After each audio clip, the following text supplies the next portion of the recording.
Gaano kalalim yan, ha? Baka mga isang talampakan ng lalim.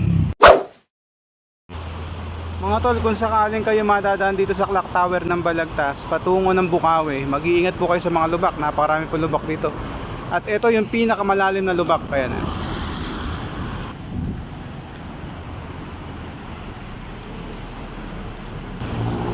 baka pumadaan kayo dito, mag-iingat po kayo. Ayan po, pagkalagpas yun ng Clock Tower, tapat po siya ng Notary Public. Ito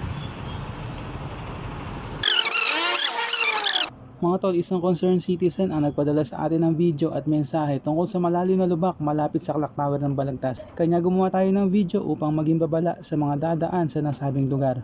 Pero hindi sapat ang video dahil hindi lahat ng dadaan sa lugar ay maaring makapanood ng ating video. Kaya tumungo ako sa Barangay Hall ng Wawa para magpaalam na lalagyan natin ng harang na magsisilbing warning device upang makaiwas ang mga parating na motorista sa nasabing lubak. Sir, good evening po. Meron kasing lubak na malalim dito sa may tapat ng Notary Public. Lalagyan ko po sana ng harang. Pwede po. Sige po. Thank you po. Oh, di pasamantala lang po. Baka po may mga matuloy na kamotorsiklo madisgrasya. Mga tol, nagpaalam tayo sa barangay na lalagyan natin ng harang yung malalim na lubak at nang hindi na makadisgrasya. Mga tol, lalim yan. Kukuha tayo ng pangharang dito.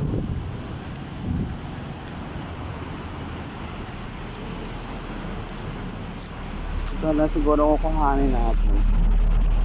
Hindi, mas maliit na. Yung mas maliit. Ito yung mas maliit. Bigat ah.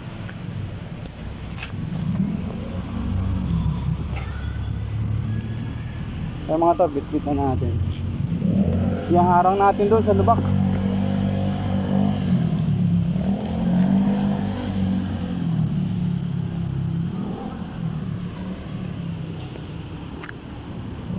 Gaano kalalim yan, ha?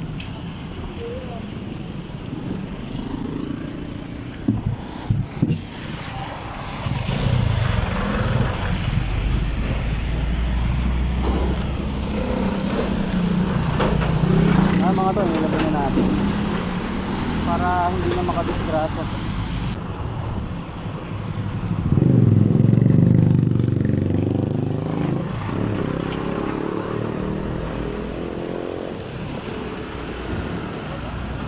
Lalim yan mga to.